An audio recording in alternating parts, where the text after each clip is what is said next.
Tudo bem? Boa tarde. Nós estamos aqui para o nosso bate-papo sobre arte contemporânea caiçara, imbuída das noções de território, de identidade. Estamos aqui na Sociedade Humanitária, um local maravilhoso, construído em 1929, que abriga uma biblioteca com grandes e históricas obras. E também estamos com grandes pensadores e artistas e amigos também aqui reunidos. E eu sou Márcio Barreto, diretor-geral do Festival Música Nova. Ao nosso lado também temos o Antônio Eduardo, que é o diretor artístico do Festival Música Nova nessa edição.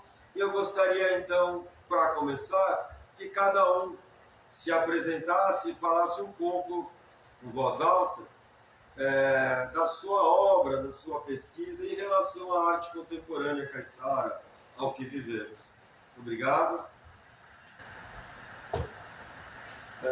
Bom, boa tarde a todos. Eu sou Antônio Eduardo e nessa edição, como disse o Márcio, estamos colaborando com a parte artística, né?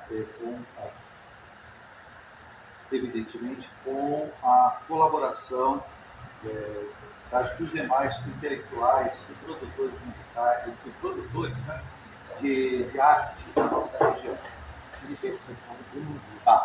E nesse sentido, eu gostaria de iniciar rapidamente a minha fala, pensando o que é o sentido da arte caiçara para a nossa região. Que sentido tem essa identidade do caiçara, propriamente dita? E aí nós vamos observar, na minha reflexão, que o sentido caiçara ele extrapola o elemento étnico e vai exatamente para o conceito de arte que delimita o campo de ação do produtor, do criador artístico. Né? Não sei se me faço bem entender, porque eu não estou vendo aqui o caiçara como aquele elemento que está tecendo uma rede, não vejo o caiçara como aquele elemento que vai ao mar, porém é aquela pessoa, aquele elemento que participa de uma comunidade, do meio, e a produção cultural o torna o elemento identitário aí, não é? Muito bem, e é nesse sentido, eu, como pesquisador, como intérprete e também como escritor, volta e meia, sou obrigado a fazer alguns artigos sobre, não o assunto caiçara, mas sobre a produção musical contemporânea, e mais especificamente sobre a música e obras do compositor Gilberto Mendes, fundador aqui do Festival Música Nova, né? E eu diria até mesmo que ele ficaria muito contente com essa nossa conversa aqui. Sem dúvida nenhuma, era exatamente isso que ele gostaria de trabalhar. Mas, como disse anteriormente, o meu trabalho como intérprete, muitas vezes eu percebo que tem a ver com o mar, com a natureza. Não é? E mais recentemente, refletindo sobre o meu campo de ação, não é? Sobre o meu campo artístico, eu observei que o mar tinha muito a ver com o meu trabalho. Não é? Tanto é que, e os músicos também, os compositores que escreveram obras para mim, acabaram fazendo a mesma coisa. Né? Então veja só, há uns anos atrás, o compositor Harry Krau escreveu uma peça para mim chamada... como era mesmo o nome da peça? O Lar Helmstrom. O Lar Helmstrom em Santos. Né? Que é muito interessante saber quem era o Lar, essa história é muito legal. O Lar Helmstrom apareceu aqui nos anos 50 num barco, um barco dinamarquês, e ele acabou se perdendo aqui, o barco foi embora e ele ficou. Ele ficou doente, né? E onde ele permaneceu, digamos,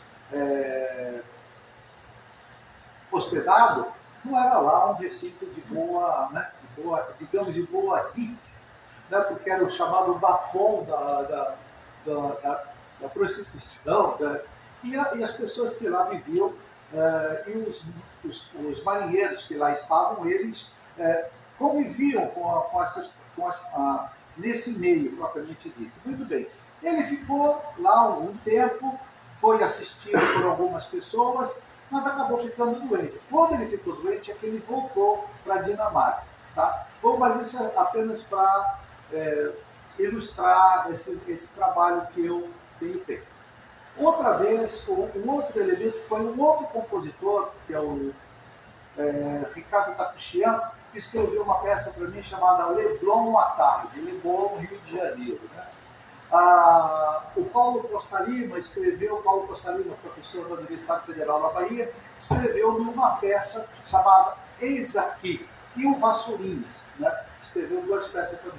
Ou seja, né, ao longo da minha carreira, hoje fazendo uma estimativa, Márcio, eu observo que o elemento caiçara, ou seja, aquele elemento que está dentro da paisagem marítima, digamos assim, tem tudo a ver com o meu trabalho e com esse sentido, digamos, caiçara propriamente dito. Era só isso. Obrigado. Alexandre? Eu sempre tive uma visão de caiçara, daquele pescador, né? Daquela pessoa que faz trabalho artesanal, daquela pessoa que está tecendo uma rede, enfim, que vive da pesca. Né? Mas o desenvolvimento urbano faz a gente ter uma outra visão de caiçara. Eu sou escritor, eu sou poeta, trabalhei 15 anos como despachante aduaneiro e durante 15 anos eu tirei o meu sustento através das mercadorias que desembarcavam no Porto de Santos, fazendo o desembaraço aduaneiro. Então eu meio que me vejo como um caiçara contemporâneo, né? Um caiçara nos dias de hoje. Mas também tem a questão da gente morar numa cidade que tem o maior porto do hemisfério sul, que é o Porto de Santos, que é responsável por 30% da balança comercial brasileira. E quantos empregos diretos e indiretos, né, esse porto não gera. Então eu vejo o caminhoneiro também como um caiçara, porque ele depende do mar para tirar o seu sustento, ele depende da mercadoria que atraca e desatraca nos navios para poder levar o sustento para sua casa. Então é interessante como o desenvolvimento faz a gente enxergar esse mundo caiçara de diferentes formas, né? O caiçara urbano, nós somos o caiçara urbano, né? E eu me preocupo, como o Gilberto Mendes também se preocupava, muito com a questão ambiental do nosso porto, né? Com a falta de políticas para proibir, né, o descarte irregular de resíduos, né, dos navios, a negligência dos nossos governos para preservar os nossos mares, os nossos oceanos, impedir derramamento de óleo, de combustível nos mares. Enxergo o mundo caiçara do ponto de vista da biologia, né, dos peixes, da fauna, da flora, que tanto sofrem com esse avanço, né, com esse desenvolvimento urbano, mas que muitas vezes é predatório. Carmen, por favor.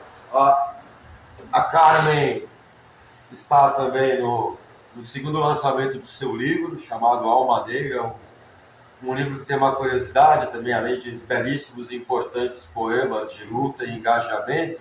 Eles foram todos escritos à mão. A Carmen tem uma letra maravilhosa, né? E espero que, por favor, ninguém melhor que a própria Carmen, né, para falar.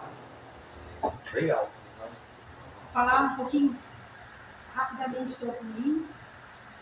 Carmen Semira, 65 anos, nascida em Porto Alegre, Rio Grande do Sul, gaúcha de corpo, mas cariçada de espírito, de alma, de coração. 50 anos. Dia 31 de dezembro, completo que eu cheguei aqui nessa cidade. Cidade que eu gosto muito, que me acolheu com muito carinho, na qual eu me casei, tive 3 filhos e hoje também tenho um neto, só que nasceu em São Paulo, na capital. Mas tudo bem, é filho de Caiçara, é Caiçara, de Caiçaí. Eu fui servidora pública federal por 32 anos, trabalhei como auditora fiscal do trabalho e antes ser advogada. Me aposentei em 2017 e voltei advogada. Só que a alma, o espírito de escritor falou mais alto, e aí eu deixei um pouquinho a advocacia de lado e me dediquei aos livros. Em 2017 eu lancei esse primeiro livro, Sonhar é Preciso, de poesias. Em 2020, no lançamento online, na pandemia, Escrever é Melhor que Sonhar, também de poesias. E em 2022, este em prosa, são contos chamados Sonhos em Prosa, sendo que esses 3 livros eu chamo de trilogia dos sonhos. E na verdade, escrever sempre foi um sonho, desde os 15 anos. Eu acho que eu consegui realizar. E continuo ainda, porque eu não vou parar de escrever. E recebi o convite do Márcio aqui para participar desse festival da música nova. E aí, assim, música e escrita, música e poesia tem tudo a ver. Estão associadas. Até porque a música é escrita, né? Eu não tenho nascido, então é tudo escrito. E eu acho que o cúmulo, não sei, o ápice dessa escrita foi este ano, com o Márcio Barreto como editor, deste livro de poesias sobre racismo, Alma Negra, Poesias de Resistência, onde eu combato veementemente o racismo e levanto a bandeira da luta antirracista. O que tem a ver com a arte contemporânea pessoal? Tudo a ver. A minha escrita. Este Sonhos em Prosa, por exemplo, ele foi escrito nas caminhadas, nas corridas, na praia. Então ele teve muito da influência da pandemia e na praia.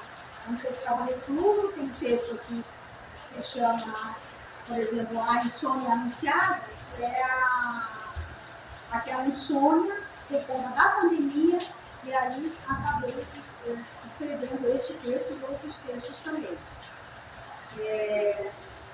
Escrever é, para mim, ele disse, quando eu fui escritor, poeta, também tratou, é uma terapia, uma forma de eu adquirir uma saúde mental, um equilíbrio, uma harmonia interior. Eu acho que é isso. Tem 3 filhos, como eu falei, que eu amo, adoro, e que eles me incentivam demais. Esse incentivo, esse apoio da família é importante. E aí eu agradeço mais uma vez mais pelo convite de estar aqui, de estar com vocês aqui. Muito obrigada. Nosso amigo Bartolomeu, com a voz bem alta. Bom, boa tarde. Meu nome é Bartolomeu, Bartô. Primeiro me apresentar, né? Sou um jovem de 76 anos, já completo, né? Pai de um jovem, esse jovem que está aqui, de 50 anos, né? Daqui a pouco ele vai ter vida, que é o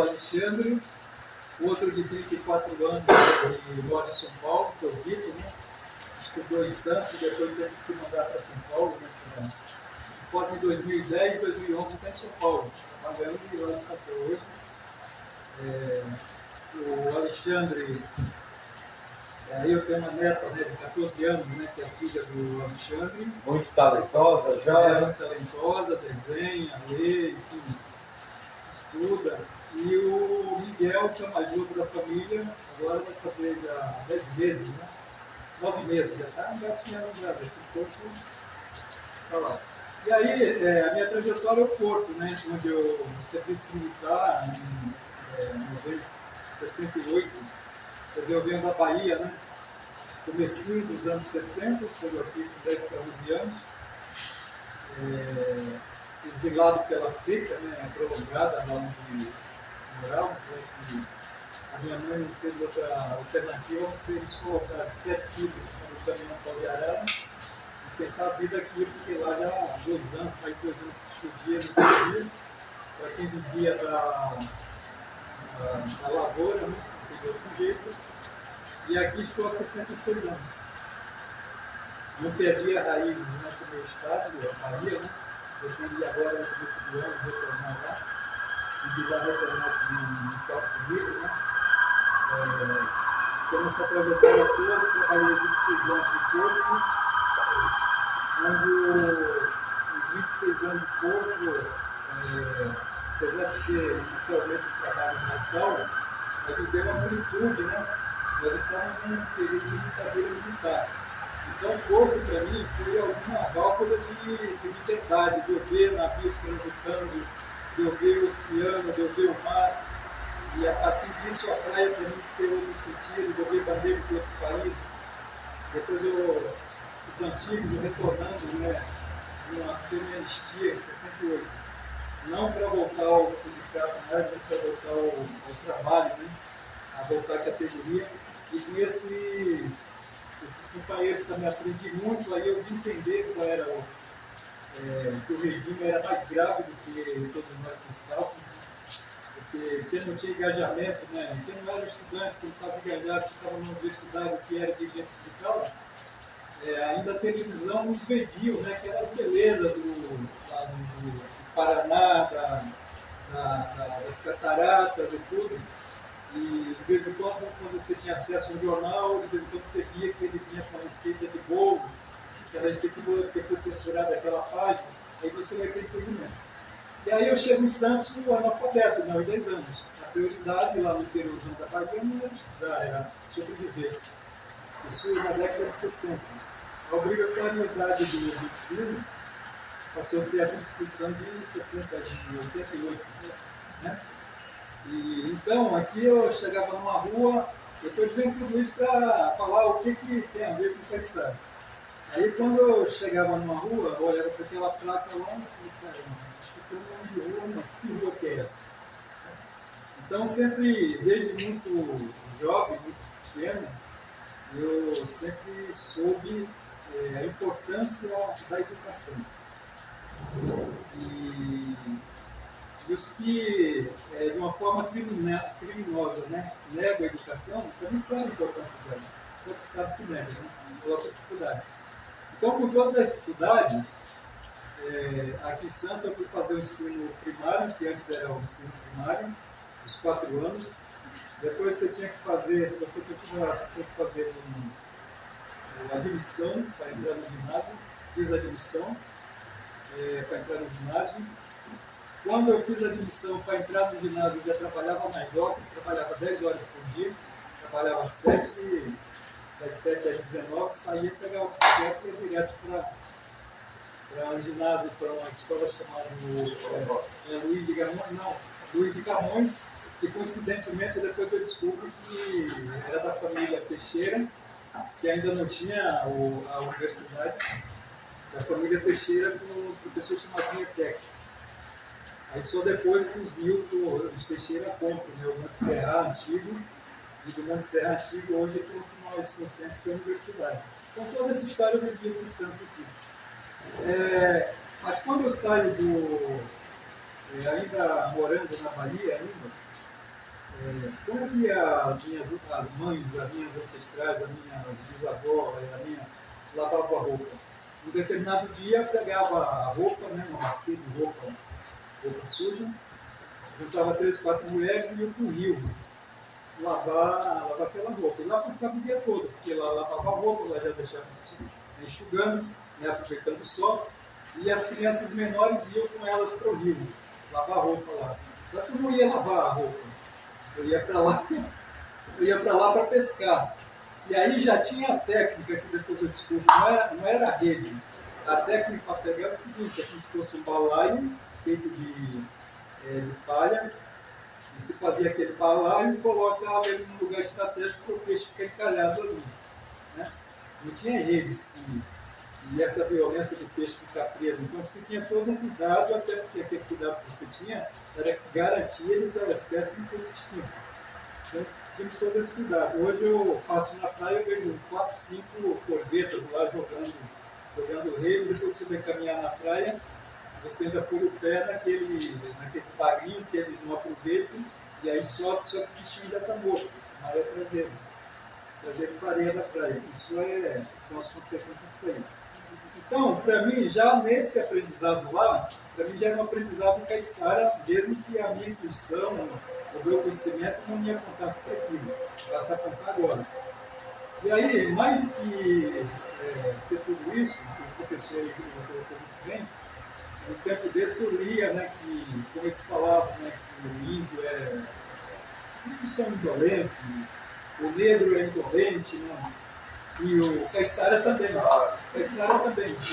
É preguiçoso, tal, esse povo não tem nada, esse povo é a ralé da ralé, esse povo não tem nada. Na verdade, é que nunca viram, né, o índio, nunca viram o caiçara como uma cultura. É uma cultura. Se o sujeito vai pescar 3, 4 horas da manhã, porque a lua, né, aponta para ele que naquele momento ele está doente ali, ele vai pescar, é claro que se eu bater na casa dele às 9 horas, ele está dormindo. Você trabalhou, é natural que esteja descansando. Então eu vejo o caiçara não como um elemento solto, mas dentro de uma cultura. E nós estamos numa sociedade miscigenada. Primeiro tentaram acabar com os índios, não conseguiram. Hoje temos mais de 800 etnias pelo Brasil fora. Segundo, tiveram o projeto de eugenia, né, dos negros. Em 100 anos o Brasil seria uma sociedade branca. Não falharam também nisso, que hoje os negros que se declaram negros de fato, 56%, para 57%. Então, nós somos uma sociedade miscigenada. E nessa sociedade miscigenada, nós caiçaras.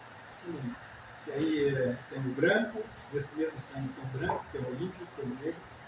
E eu tenho um poema que eu não vou me lembrar dele aqui, porque eu não constantemente não leio, mas é mais ou menos assim. Eu sou negro, sou caiçara, sou índio, sou branco, mas caiçara eu sou. Então, caiçara é o sangue, né? Tem o sangue, todos. Está ali, essa é a miscigenação. E isso não é um defeito, isso é uma virtude, né, das culturas, né, poderem se misturar, uma cultura poder dialogar com a outra. Né? Então eu vejo muito. E aí meus livros, meus 3 livros, né, que é A Memória na Pele. Memória na Pele foi um mergulho nos 70 anos de vida. Ele foi lançado em 2018 e em 2018 eu completei 70 anos. Então, Memória da Pele traz toda essa vivência, mais do que essa vivência, traz toda a turbulência que eu vivi no Porto, por ser ano de ditadura. Desde a primeira greve, imagina, em 1980, momento fortíssimo da ditadura, nós fizemos greve de 18, uma semana o Porto parado, mais de 17 mil trabalhadores parados. Isso nos rendeu, em 26 anos, 3 demissões no Porto, e as 3 demissões eu retornei. Então, tudo isso depois desencadeou dentro do livro, né? O primeiro livro, Memória na Pele, de 2018. Escrevo os textos, né? Na turbulência que eu estava, acho que a minha ancestralidade me deu esses textos, né? Vieram com muita força. E aí depois não tinha grana, né? Nem conhecia o Márcio ainda, que acabou sendo editado pela Imaginário Coletivo. não tinha grana, 6 mil, eu queria no mínimo 5 mil, no mínimo 500 exemplares. Aí não tinha 6 mil reais para realizar isso. Aí fiz uma vaquinha, só que não era vaquinha eletrônica comum. Fiz um texto lá e fiquei visitando amigos, companheiros, parentes, pedindo uma grana e um dava 20, outro dava 30, outro dava 100, outro deu 200. E aí cheguei aos 6 mil reais para rodar o material. Lançamento, grande lançamento, vendi 100 e poucos livros no dia. Depois disso foi através da militância, porque na roda de conversa na live, na universidade, na escola. Em 2021, memória, o Centro Cidade Libertária já foi em plena pandemia. Durante o período você fica recolhido, aí quando um dia você olha pela janela, você não, na praia você não vê nem os pardais, você vê mais, você olha lá para o quebra-mar, você não vê nem surfista, você olha para a ilha de Uruguaiçaba, os urubus não estão saindo mais dali, porque naturalmente eles saem de manhã e voltam à noite, e eles não saem também não voltam. É uma coisa que é muito grave, é mais grave. Tem que escrever, tem que fazer alguma coisa. Aí comecei a pesquisar para escrever o Centro Libertário. Porque eu tinha feito uma pesquisa antes e muito pouca contribuição tinha no papel do negro na construção da cidade. Aí eu fui ver os pontos aqui e colocar isso no mesmo material. Ou seja, fui ver lá os quilômetros de Abaquara, que é tudo aqui perto da Alfândega, o Santos Garrafão. Mais do que, aí fui ver a Igreja do Rosário, que é a história da Igreja do Rosário, que era dos outros pretos, agora só a Nossa Senhora do Rosário. Fui ver São Benedito, a Igreja Benedita lá no Constituinte, tudo isso foram as comunidades, né? Guias escravizados, né? Que construíram. Enfim, aí fui atrás disso e coloquei no papel. Aí nesse momento, em termos financeiros, já foi mais fácil porque foi um Facult. Foi um Facult, né? Claro que esse Facult põe algumas funções, tem que ter oficinas, tem que ter uma contrapartida, tudo isso eu acho precisa sair. Eu gostaria que ela fizesse uma apresentação. Eu agradeço. Então, só encerrando por aqui, então é isso. Depois a gente aprofunda em outro momento. Você retoma, Marcos. Então, por favor, agora a Lilian Amaral. Boa tarde a todos. Um prazer muito grande estar aqui. Um aprendizado, eu sou uma paulistana, filha de calor, que passou a infância e a adolescência vindo nas férias e todos os finais de semana. E eu encontro 30 anos depois, um pouco mais, em um contexto um pouco diferente daquele que, de certa maneira, inspirou o meu imaginário e a minha infância. Eu sou artista visual, sou professora e pesquisadora no campo de arte pública, arte e esfera social. Isso é o que me interessa. Não que eu não faça um trabalho acadêmico do ateliê, mas me interessa a relação com o outro. Me interessa uma arte que ela é socializada, praticada, usufruída no cotidiano das pessoas. Então, quando eu vim morar aqui há 3 anos atrás, eu tinha que entender qual é a chave que me ajuda a entender a lógica dessa cultura e desse lugar que não é aquela, talvez um pouco folclórica. Eu tenho indígenas na família, meu tio Arari, ele era o mais indígena de todos, sempre andou de bicicleta, a gente tinha acesso a canoa e tal, porque era assim que eles se transportavam. Mas eu volto, décadas depois, eu encontro uma cidade muito diferente, muito fraturada, e passo a perceber esses ecos das culturas invisibilizadas historicamente. Então eu quero agradecer muito o seu relato, porque essa dimensão do corpo, o impacto industrial, a relação do complexo muito pesada da indústria petroquímica, o impacto disso na vida das culturas locais, e acho que talvez uma das questões mais interessantes que o Brasil tem a oferecer para o mundo é é essa questão da interculturalidade. Por mais que a gente se diga não racista, e a gente é, mas eu acho que a maneira como a nossa cultura foi formada, ela é fruto do roçar, é fruto da mistura. E talvez a gente tenha isso como um elemento para falar para o mundo, que está vivendo em guerras sequenciais, que são guerras de âmbito cultural, econômico, mas o mundo vai ficando pequeno, as pessoas vão saindo das suas origens por dificuldade de sobreviver lá, senão ele estaria na Bahia, porque quem só louco para sair da Bahia, né? Só sai da Bahia se a Bahia não está oferecendo a condição de viver. É Bahia, é a África, Oriente Médio, qualquer lugar que hoje a gente sabe, o nomadismo contemporâneo não é só sair daqui para lá. Você leva a sua cultura com você. A cultura não é só a geografia, a terra. Mas, evidentemente, como diz o Paulo Freire, a nossa cabeça pensa a partir de onde pisam os nossos pés. E essa terra aqui, ela é terra da mistura do indígena com o negro, mas também com o europeu, com essa mistura toda que, de alguma maneira, fala desse mundo contemporâneo que é um mundo hibridizado. Aquela cultura europeia que dominou o mundo está sendo ocupada por aqueles que foram colonizados por ela. E aí a briga é essa. Se a tua cultura é tão boa para impor sobre o outro quer ir na matriz. Ele tem direito a conhecer a cultura na origem. E os países colonizadores se preservam do ponto de vista do trabalho, da sua cultura, e uma visão que não corresponde à realidade, mas que era da pureza, que foi o que gerou o nazismo e etc. E a gente está vendo um mundo tenso nessas divisões.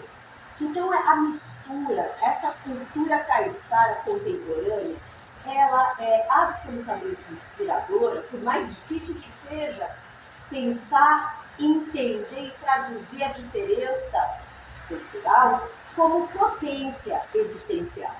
Aquilo que não é igual a mim não é meu inimigo, é o meu complemento. Então eu penso a força de entender uma cultura caiçara contemporânea na encruzilhada da tradição com a cultura visual, digital e tudo aquilo que fala do nosso tempo misturado, hibridizado, fragmentado. Mas é essa ideia de pensar uma mistura que tem uma cara. A cara é a cara da mistura.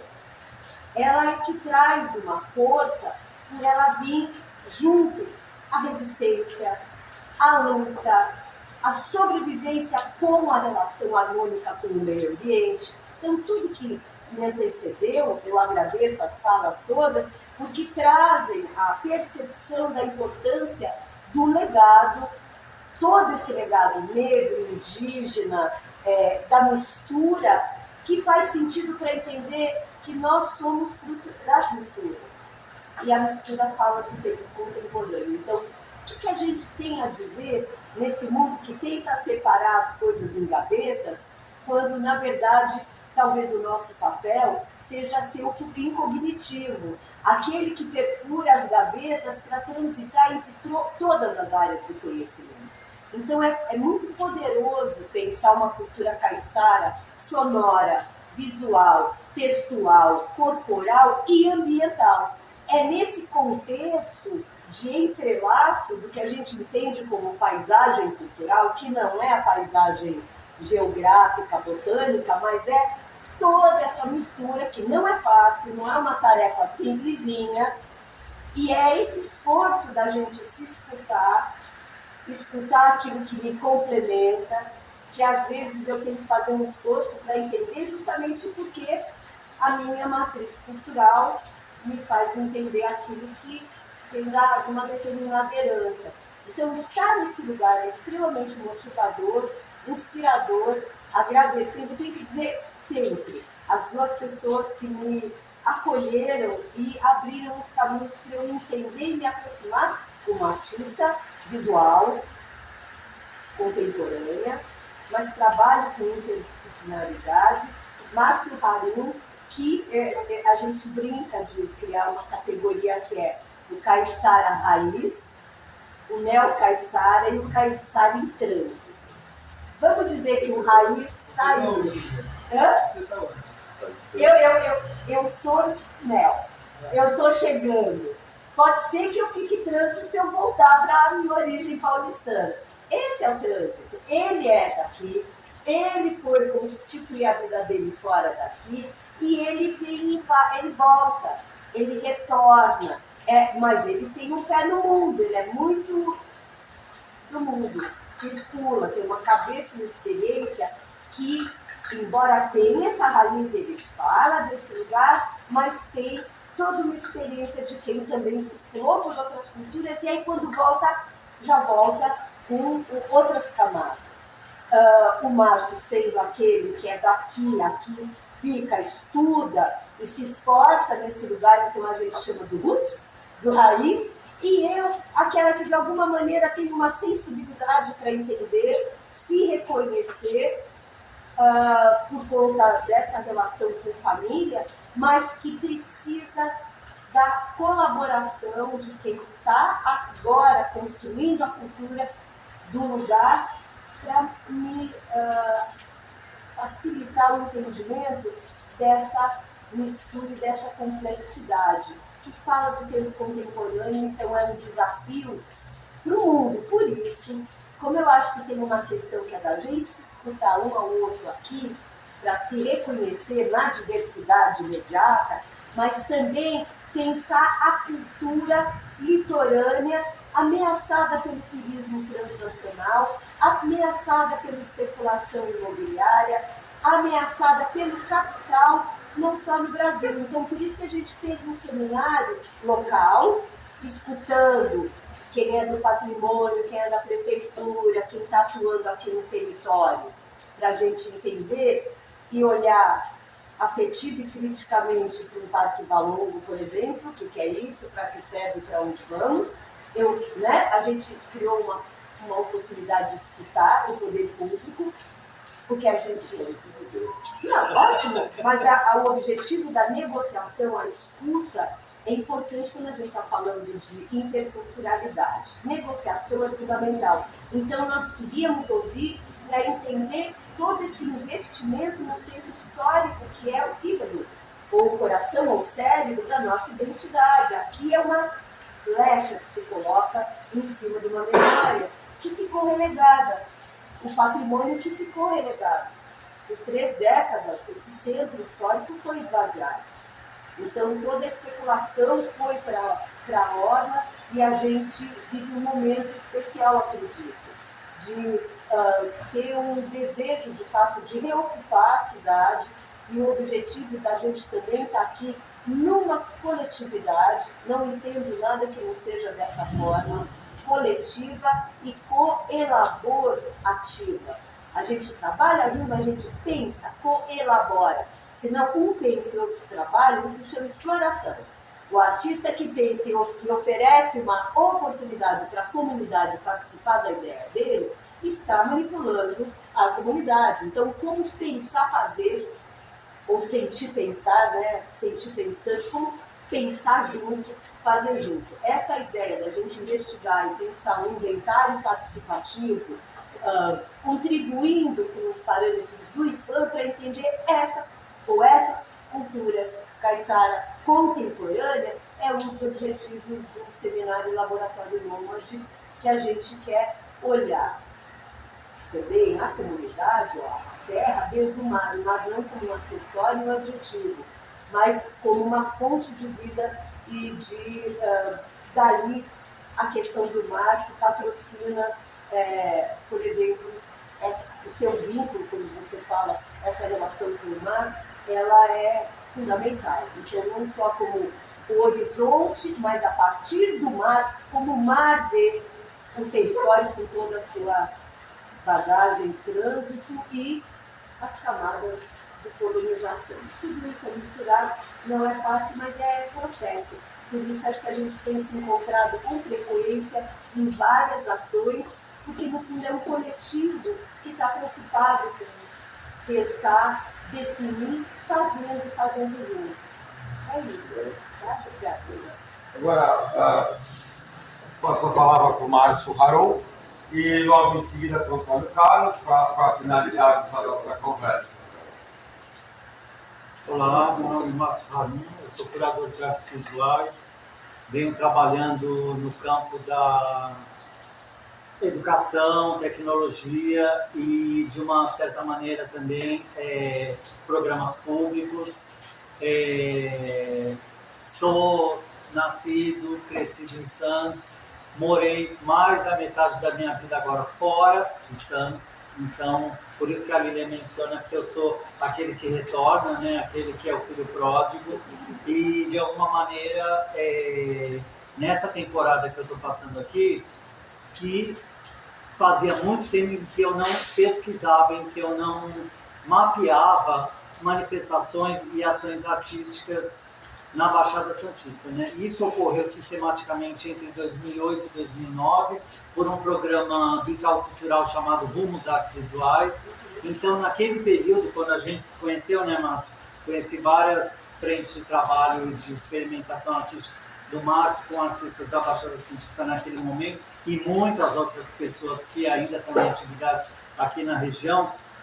De lá para cá, eu nunca mais havia estado aqui permanentemente por tantas semanas e por tantos meses, assim, num arco de tempo, sei lá, de mais de 15 anos, né? Eu retorno para, de alguma maneira, me envolver e, novamente, pesquisar, mapear essa produção cultural mais voltada para a cultura visual da Baixada Santista e essa cultura visual caiçara contemporânea que a gente está falando aqui também, né? Eu me vinculo com as artes visuais, então, assim, me chama a atenção, eu sempre estou dentro do campo da cultura, voltado para a cultura visual.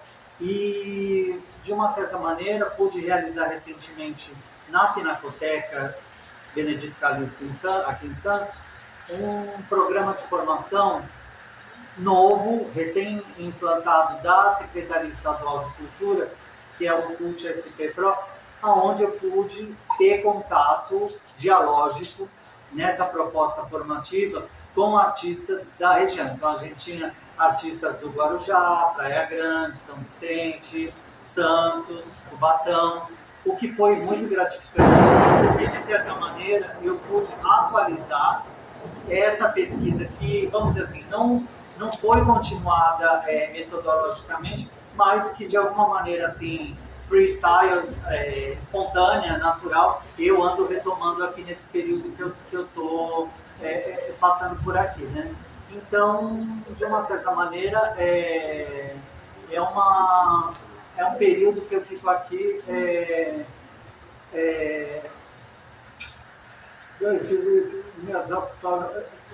de uma certa maneira, é um período que eu estou aqui voltado também para novas experiências e conhecer produções, né, de artistas que têm essa filiação com a Baixada Santista, né? E muitos trabalham em território caiçara ou trabalham sob perspectiva de manifestações culturalmente expressas do território caiçara. Então, tem assim, trabalhos que surgem inspirados por Ilha de Ana, Monte Cabrão, Caruara, são Itactanduva, assim, são territórios de alguma maneira que nos chamam bastante atenção, né? Como proposta de pesquisa e produção artística, né? Eu acho que basicamente é isso. Eu sou o que estou aqui há menos tempo ou que voltou depois de um longo tempo, né?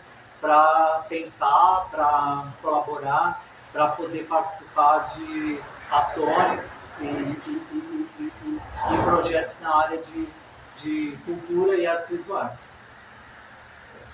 Antônio Carlos? Ok.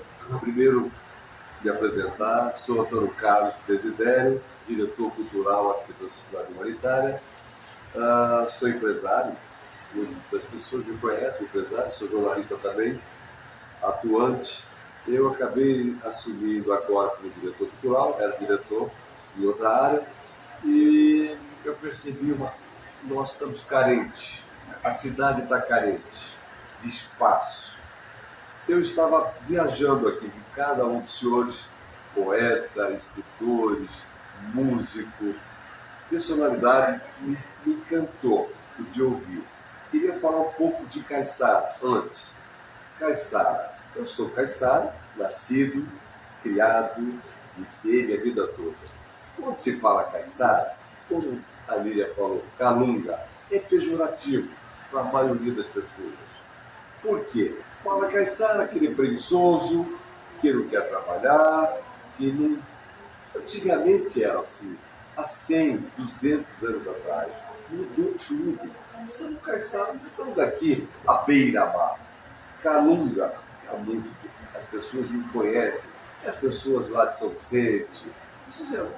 Que ela não explicou, mas a mãe dela é nascida em São Vicente. São Vicente, Por isso que eu acho que faltou Calunga, cidade. essa explicação, essa êpoca de Calunga. Então, aqui nós somos assim, uma província.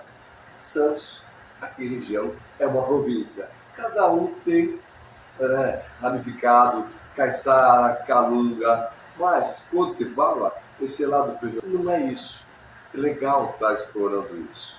Quando eu pego senhores que me deixaram encantado, eu fiquei viajando aqui, cada um dos senhores que tem a arte de falar, de escrever, se pudesse, cada um, viu, Márcio, um livro, até vou pensar nisso aí, como é que vamos conseguir, cada um tivesse um espaço, cada um tivesse a experiência, cada um está com um livro, com todos, entendeu, Márcio?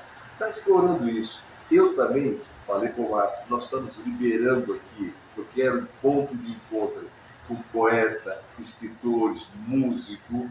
Eu vou ceder o nosso espaço aqui, cedendo espaço cultural, ponto de encontro, isso para 2025.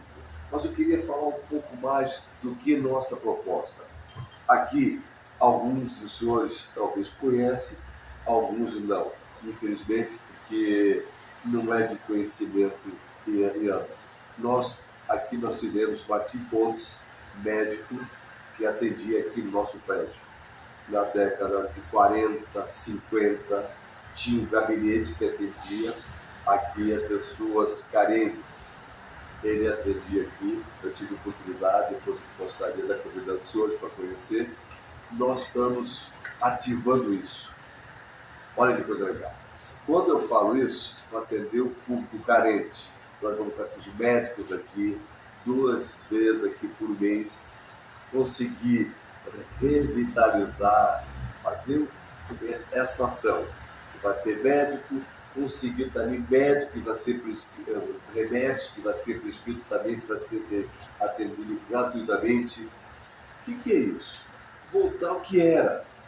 Quando eu falo de cultura, esse espaço aqui que eu estou cedendo, que eu vou estar abrindo, eu quero estar todo mundo aqui reunindo, trocar as figurinhas, trocar experiência. Eu fiquei envaidecido quando falaram primeiro aqui, professor Eduardo, que é meu amigo, meu parceiro, Márcio, também que eu tive a oportunidade de conhecer, conversar com ele, me deixou envaidecido. Eu fiquei encantado de ter os senhores aqui trocando essa experiência. Vamos estar mais próximo aqui, tenho certeza. Outros eventos, temos outros espaços aqui. Eu tenho certeza que já deu uma liçãozinha aí para o Márcio, para 2025, no primeiro semestre aí. Vamos colocar tudo no papel, com esse espaço, para que a gente possa estar divulgando no nosso Instagram aqui da biblioteca também. Eu vou estar colocando essa aí, viu, Márcio? Vou editar, vamos colocar também esse encontro nosso, vai ser o primeiro de muitos que vão vir. Agradecer a todos. Eu vou falar de cada um pela cidade que você apresentou, mas nós ficamos muito envaidecidos, agradecidos. Em nome do nosso presidente, Dr. Rino, que está me dando essa liberdade, essa oportunidade e esse espaço. Tá bom? É isso. Eu vou chegar mais. Obrigado pela vida do senhor. Bem, agradeço a presença de todos, acho que foi uma troca muito importante, né, que a gente possa sempre fomentar o diálogo entre nós, né, que se propague cada vez mais.